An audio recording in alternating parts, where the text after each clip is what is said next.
Hello friends, कैसे हैं आप। मुझे पूरी उम्मीद है आप स्वस्थ होगे, अच्छे होगे, प्रसन्न होगे और अपनी बोर्ड की तैयारी में लगे होंगे। आइए एक कहानी के बारे में चर्चा करते हैं जो कक्षा 12 हिंदी के लिए है और ये बहादुर कहानी है और हर बार आती है और अब के भी आने की पूरी संभावना है। देखिए, अमरकांत जी द्वारा लिखी थी कहानी है। अमरकांत जी जो है उन्होंने आत्मकथात्मक कहानी लिखी है। बहादुर जो है एक पहाड़ी बालक है, उसके ऊपर उसको आधार बना करके कहानी लिखी गई है। मुख्य पात्र वही है इसका, बहादुरी। देखिए मुख्य पात्र कौन है, दिल बहादुर उर्फ बहादुर। और इस कहानी का एक पात्र स्वयं लेखक भी है, अमरकांत जी इस कहानी के लेखक है। देखिए, और दूसरा पात्र है लेखक की पत्नी, लेखक का लड़का जो किशोर है वो भी इस कहानी का पात्र है। बहादुर की माँ जो नेपाल में रहती है, लेखक का साला जो इसको लेकर के आता है, लेखक का रिश्तेदार एवं उसकी पत्नी। तो कहानी की ओर चलते हैं।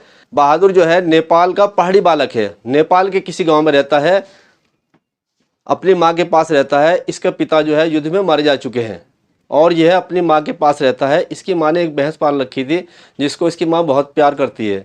वो बहादुर के द्वारा एक दिन भैंस पीट दी जाती है और भैंस जो है उसकी माँ के पास आ जाती है। तो माँ समझ जाती है कि बहादुर ने उसको पीटा है, तो वह कल्पना करके कि इसने इसको बहुत पीटा होगा तो उसको भी पीटती है। बहादुर घर से भाग जाता है और वह घर से भाग करके एक दूसरे शहर में पहुंच जाता है, लखनऊ में। तो वहाँ उसको लेखक का साला मिलता है। लेखक का साला उसको लेकर के लेखक के घर आ जाता है।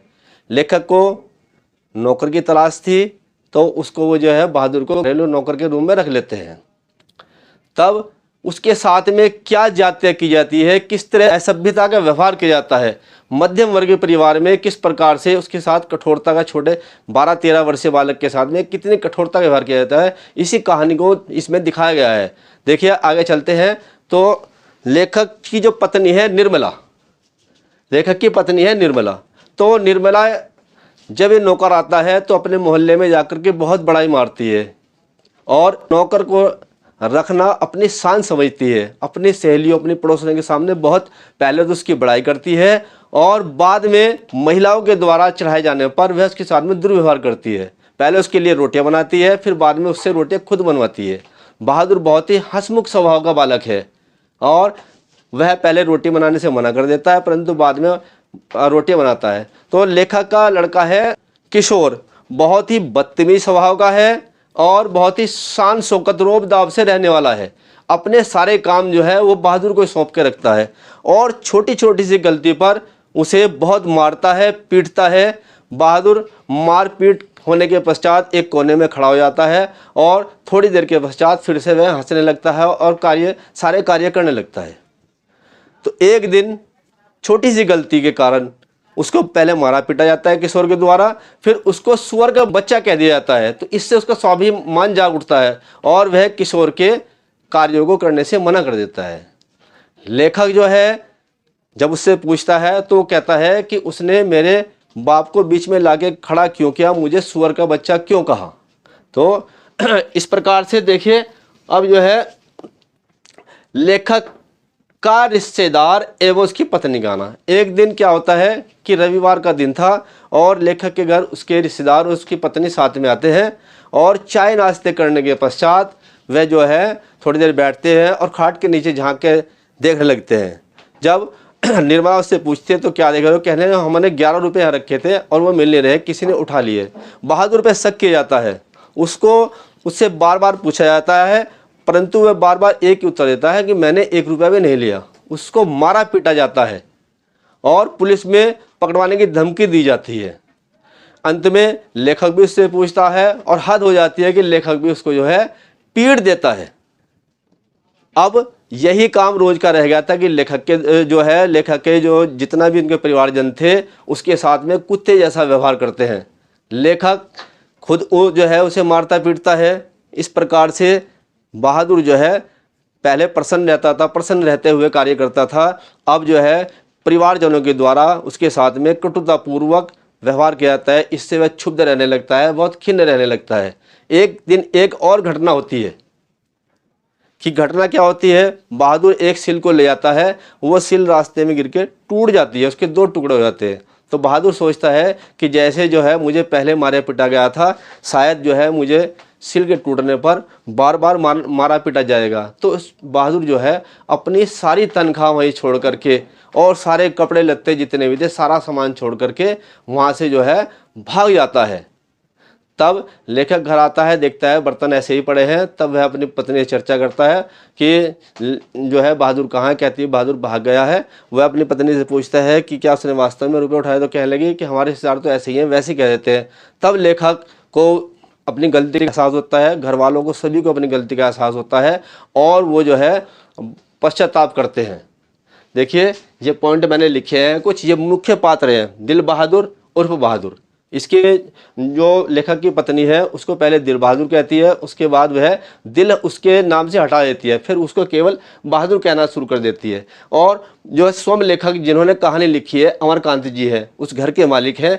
लेखक की पत्नी निर्मला है, लेखक का बड़ा लड़का किशोर है और बहादुर की माँ जो नेपाल में रहती है। लेखक का साला जो उसको लेकर के आता है, लेखक का रिश्तेदार उस पर झूठे इल्ज़ाम लगाते हैं कि तूने 11 रुपये उठा लिए, जबकि वो ईमानदार लड़का है, परिश्रमी लड़का है, वह कुछ ऐसा नहीं करता है।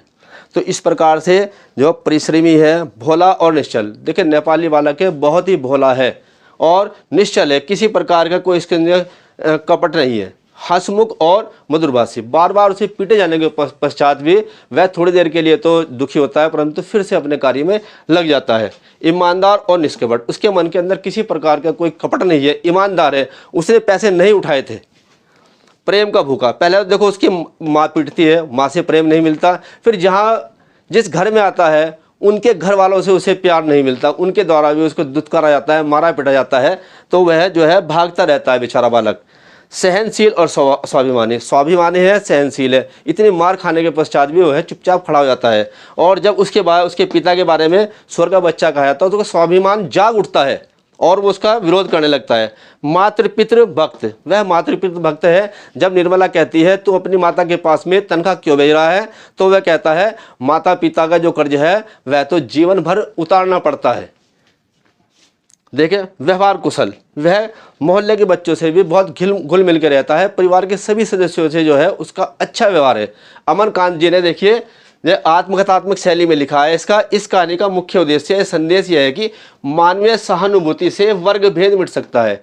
जो समाज के अंदर वर्ग भेद आ गया है उसको केवल जो है प्यार और सहानुभूति से उस दरार को पाटा जा सकता है। वर्तमान समाज में जो भी लोग जी रहे हैं कि झूठे प्रदर्शन और मान प्रतिष्ठा और ढोंग के अंदर फंसा हुआ है पूरा समाज। आज का मनुष्य क्या है, बनावटी है, जिंदगी जी रहा है। लेखक की पत्नी निर्मला के व्यवहार में नौकर आते ही परिवर्तन आने लगता है। तो सरलता, सहजता, करुणादया के स्थान पर वह बनावटीपन और उच्च वर्गीय भावना से उसके मन में घर कर लिया। वह अपने मोहल्ले की औरतों पर नौकर रखने का रोब झाड़ने लगती है। नौकर रखना प्रतिष्ठा का प्रतीक, शान का प्रतीक, खोखला प्रतीक बन गया है। चाहे नौकर की जरूरत ना हो परंतु फिर भी नौकर रखना तो अपने आप को जो है ऐसा दिखलाना है कि हम बहुत उच्च वर्गीय है, जबकि मध्यम वर्गीय परिवार की कहानी है। तो आज जो है मानव केवल जो है खोखली प्रतिष्ठा में जी रहा है, उसको शांति नहीं है। लेखक का उद्देश्य केवल जो है एक है कि मानवीय सहानुभूति के द्वारा ही वर्ग भेद मिटाया जा सकता है। तो ये कहानी बहुत इंपॉर्टेंट है।